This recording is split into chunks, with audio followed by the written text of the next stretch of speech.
Hello friends, welcome है आपका हमारे यूट्यूब चैनल में। पेंशनर्स, फैमिली पेंशनर्स और कर्मचारियों के लिए बहुत ही इंपॉर्टेंट और बड़ी अपडेट लेकर आया हूं। अभी कुछ दिनों पहले स्टाफ साइट की एक मीटिंग हुई थी ministry of personnel public grievances and pension के department of personnel and training की तरफ से, जिसके मिनट्स अब आ चुके हैं। मीटिंग 15 दिसंबर 2023 को नॉर्थ ब्लॉक न्यू दिल्ली में हुई, जिसमें 13 यानी 13 एजेंडा आइटम्स उसमें रखे गए। वो 62 मीटिंग थी। मैंने इससे पहले अपने प्रीवियस वीडियोस में भी बताया था कि उसमें एनसीजेसीएम की मीटिंग होने वाली है। कि आप लोग बोल रहे थे ये मीटिंग कब होगी और इसके मिनट्स कब आएंगे, तो बता दूं कि मीटिंग 15 दिसंबर 2023 को हुई और अब इसके मिनट्स आ गए हैं। तो वो कौन कौन से 13 एजेंडा थे आप सामने स्क्रीन पर भी देख पा रहे हैं। क्या क्या उनका आंसर आया है। कर्मचारियों, पेंशन, फैमिली पेंशन के लिए बहुत सारी डिटेल्स इसमें, जो उनके इश्यूज हैं, जो उनकी डिमांड्स हैं, या उनके जो अलग अलग लेवल पर रिक्वेस्ट हैं। तो पूरा थोड़ा वीडियो लंबा हो जाएगा, लेकिन आपके इसमें 13 जो एजेंडा है और उनके जो आंसर्स हैं, जो अलग अलग मिनिस्ट्रीज और डिपार्टमेंट की तरफ से दिए गए, वो सारी बहुत इंपॉर्टेंट है। इसलिए इस वीडियो को बिल्कुल ध्यान से देखिएगा और इस वीडियो को पूरा लास्ट तक देखिएगा।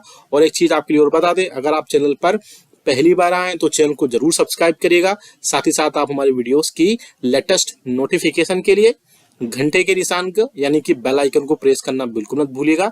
तभी आपके पास हमारी वीडियोस की लेटेस्ट नोटिफिकेशन आ पाएगी और आप हमारी वीडियोस को इसी तरीके से आगे भी वॉच कर पाएंगे। जैसे आपकी स्क्रीन पर दिखाई दे रहा है, ये नोटिफिकेशन 26 दिसंबर 2023 का है। गवर्नमेंट ऑफ इंडिया की तरफ से ministry of personnel public grievances and pensioners के department of personnel and training की तरफ से ये एस्टेब्लिशमेंट सेक्शन की तरफ से जारी किया गया है, जिसमें आप देख सकते हैं सब्जेक्ट में minutes of the meeting under the chairmanship of additional secretary PP to discuss the 13 agenda items of the 62 meeting of standing committee of national council JCM। अब कौन कौन से वो मैटर थे सारा हम डिटेल में जानेंगे और क्या क्या रिप्लाई आया वो सारी इसमें देखेंगे हम। ये थोड़ा सा पहला मैटर आप देख सकते हैं। इसमें पहला मैटर ये था कि जो स्टाफ साइड यानी यूनियंस थी, उन्होंने एक इशू रेस किया था कि जो रिमोट एरियाज में पेंशनर्स रहते हैं, उनकी लैक ऑफ अवेयरनेस या पुअर कनेक्टिविटी के चलते उनके जो भी बहुत सारे इश्यूज होते हैं वो उसमें मैकेनिज्म में नहीं आ पाते हैं, जिसके चलते उनको बहुत सारी दिक्कतों का सामना करना पड़ता है। उसी के बाद में गवर्नमेंट का ये आंसर आया है। आप देख सकते हैं the item strengthening of grievance redressal mechanism, और ये आप सारी चीजें हैं। इसमें उन्होंने बोला है कि गवर्नमेंट ने बोला है कि अलग अलग लेवल पर गवर्नमेंट ने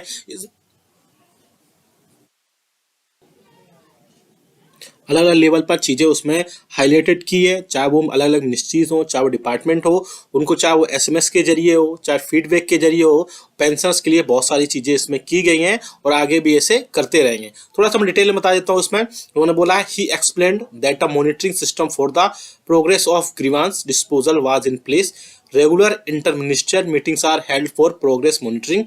Pensioners are informed about case developments through SMS and feedback from pensioners is obtained. Additionally, he highlighted a comprehensive office memorandum dated August 23, 2023, issued to all ministries and departments, emphasizing that cases should be treated and disposed of only after conclusive resolution. तो आप देख सकते हैं government ने बोला है कि सारी चीज़ों का रिजोल्यूशन अच्छे से किया जाता है, लेकिन पेंशनर्स ने ये बोला था कि जो पुअर कनेक्टिविटी है और भी सारी चीज़ें हैं वो सारी सही से नहीं हो पाती, जिसके चलते बहुत सारी चीज़ों का सामना करना पड़ता है। अब बात करते हैं दूसरे आइटम की, जिसमें बोला गया था restoration of the commuted pension of pension after 12 years of service. उन्होंने बोला था कि जितने भी कम्यूटेड पोर्शन है पेंशन का वो 12 साल के बाद में हो जाना चाहिए। इसमें आंसर देख सकते हैं आप, इसमें आंसर आया है The staff side demanded for restoration of the commuted portion of the pension after 12 years of service. Department of Pension and Pension Welfare informed that a proposal for reduction in restoration period of commutation was referred to the Department of Expenditure. However, Department of Expenditure returned the proposal, stating it to be premature. DSDO Expenditure clarified that they had received a proposal from the Department of Pensioners and Pension Welfare proposing that the matter relating to a reduction in the restoration period of the commuted pension may be referred to the next CPC.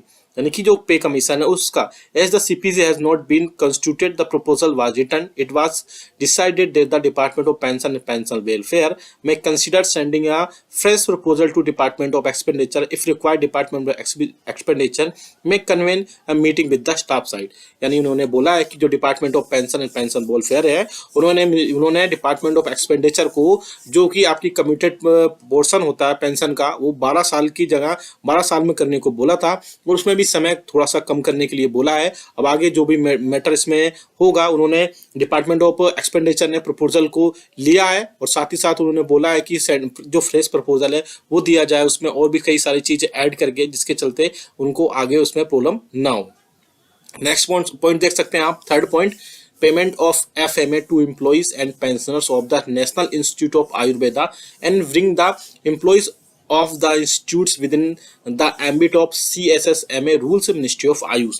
पहली थोड़ी एक चीज और बता दूं मैं कि अगर आप इस पूरे जो भी हम सर्कुलर पढ़ रहे हैं इसका प्रिंट आउट चाहते हैं, इसका आप PDF चाहते हैं, तो कमेंट बॉक्स में यस लिख दीजिएगा, और डिस्क्रिप्शन बॉक्स में जा करके वीडियो को लाइक करके और डिस्क्रिप्शन बॉक्स में जा करके आपको ये पूरी डाउनलोड कर लेंगे, आप डिटेल में पढ़ सकते हैं इसको। आप देख सकते हैं इसमें और भी कई सारी चीजें लिखी गई हैं। पॉइंट नंबर 4 भी देख सकते हैं इसमें आप, maximum coverage under the deposit linked insurance scheme for central government employees may be increased from 60,000 to 6 lakh। Department of expenditure ने इसका आंसर दिया है। उन्होंने बोला है, it was observed that this item was considered in the 62 meeting of the standing committee and in view of the justification put forth by the staff side, it was decided to reconsider the issue in Department of Expenditure. Department of Expenditure informed that they were waiting for the proposal in this regard of the Department of Pension Welfare। और इसके बाद लिखा है, it was decided that the staff side will submit a proposal with justification। उन्होंने बोला है कि जो भी आपकी इंश्योरेंस स्कीम है सेंट्रल गवर्नमेंट एम्प्लॉइज की, उसकी लिमिट जो है 60,000 रुपये से बढ़ा करके 6,000 रुपये किए जाए, जिसमें मिनिस्ट्री ऑफ फाइनेंस के डिपार्टमेंट ऑफ एक्सपेंडिचर ने बोला है कि आप एक फ्रेश प्रपोजल, या बोल सकते हैं कि जो भी प्रॉपर जस्टिफिकेशन है उसको डाल करके एक प्रपोजल दीजिए। उसके बाद में डिपार्टमेंट ऑफ पेंशन वेलफेयर उसका एग्जामिन करने के बाद में डिपार्टमेंट ऑफ एक्सपेंडिचर को प्रॉपर तरीके से रेफर करे, उसके बाद जो भी इसमें अपडेट आएगा वो उसमें आगे होगा। आगे आप देख सकते हैं पॉइंट नंबर 5 में, restoration of facilities and concession withdrawn by the railways to senior citizen, यानी मिनिस्ट्री ऑफ रेलवेज ने इसका आंसर दिया है। क्वेश्चन में था, ये बोला गया था कि जितनी भी फैसिलिटीज हैं या कंसेशन हैं उन सबको रेलवेज के जो सीनियर सिटीजन हैं उनको फिर से रिस्टोर किया जाए।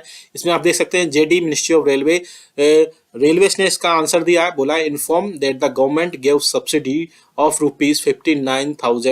₹59,837 crores of passenger tickets in 2019-20।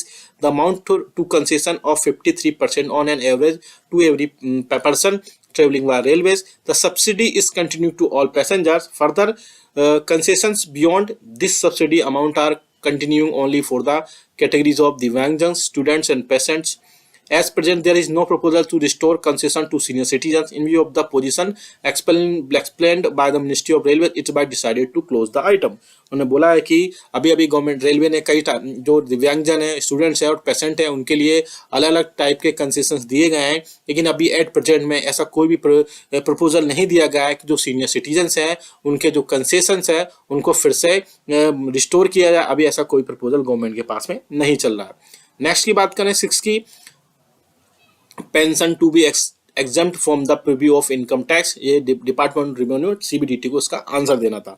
आप देख सकते हैं आंसर में लिखा है, on the demand for exemption of pension from income tax, department of revenue inform the policy of the government is to simplify the income tax act 1961 by removing exemption and incentives while at the same time reducing the rates of taxes, therefore the proposal could not be agreed, it was decided to close the item। यानी कि government की तरफ से, pensioners association की तरफ से बोला गया था कि पेंशन जो है इनकम टैक्स से एग्जम्प्ट होना चाहिए। उन्होंने बोला है कि अभी गवर्नमेंट इस पे एग्री नहीं है, जो डिपार्टमेंट ऑफ रेवेन्यू है CBDT का, वो इस प्रपोजल पर अभी एग्री नहीं है, इसलिए इस आइटम को क्लोज किया जाता है। नेक्स्ट आप देख सकते हैं, disability pensions of war heroes to be exempt from income tax. इसके अलावा उन्होंने बोला है कि जो डिसेबली पेंशन मिलती है वॉर हीरोज को, उसकी पेंशन भी जो है एग्जेम्प्ट पेंशन इनकम टैक्स से एग्जेम्प्ट किया जाए। इसमें भी आगे आंसर आप देख सकते हैं डिपार्टमेंट ऑफ रेवेन्यू का, the staff side demanded that the disability pension of war heroes be exempted from income tax. Department of Revenue informed that a court case on the subject is pending before the Honorable Supreme Court and the Honorable Court. It is order dated. इसमें बोला गया है कि इसमें बहुत सारी चीजें honourable supreme court और ऑनरेबल हाई कोर्ट के पास में, ऑनरेबल कोर्ट के पास में है, उसके बाद ही सारी चीजें हो पाएंगी जब भी इस केसेस के आउटकम आ पाएंगे। नेक्स्ट आप देख सकते हैं enhancement of bonus ceiling limit of casual labourers consequent on enhancement of bonus ceiling of casual central government employees department of expenditure. इसमें भी वही सारी चीजें हैं कि बोनस सीलिंग की जो लिमिट है वो कैजुअल लेबर्स के लिए बढ़ाई जाए, और भी कई सारी चीजें हैं इसमें सेंट्रल गवर्नमेंट एम्प्लॉइज के लिए भी सारी चीजें बढ़ाई जाए। अभी इसमें बोला गया है कि एक फ्रेश ड्राफ्ट और भी कई सारी चीजें हैं वो कैजुअल वर्कर्स के लिए ऐड होंगी, उसके बाद ही आ पाएंगी। हालांकि ये मैटर पेंशनर से रिलेटेड नहीं, इसमें थोड़ा डिटेल में इसको नहीं देख रहा हूँ। नेक्स्ट है point number 9, grant of risk allowances to central government employees including defense civilian employees and inclusion of new hazardous activities in the list of grant of risk allowances। ये आंसर दिया है department of pension and DOPT की तरफ से। It was noted that DOPT has issued orders for grant of risk allowances at revised rates with effect from 3/11/2020. Department of Expenditure was of the view that this benefit cannot be given with retrospective effect. The staff side brought to the notice that there was a disparity of risk allowances rates between the fire services employees and the employees of defense and railway engaged in hazardous activities. It was also brought to the notice by the staff side. The Ministry of Railways and Department of Defence had constituted a committee in this regard. It was decided to take up a matter with Ministry of Railways and Ministry of Defence। तो उन्होंने बोला है कि जो भी central government employees के लिए जो लिए डिफेंस सिविलियन एम्प्लॉइज काम करते हैं, उनके जो भी हैजार्डस एक्टिविटीज में काम करते हैं उनके लिए ग्रांट रिस्क अलाउंसेस को ग्रांट किया जाए। उन्होंने बोला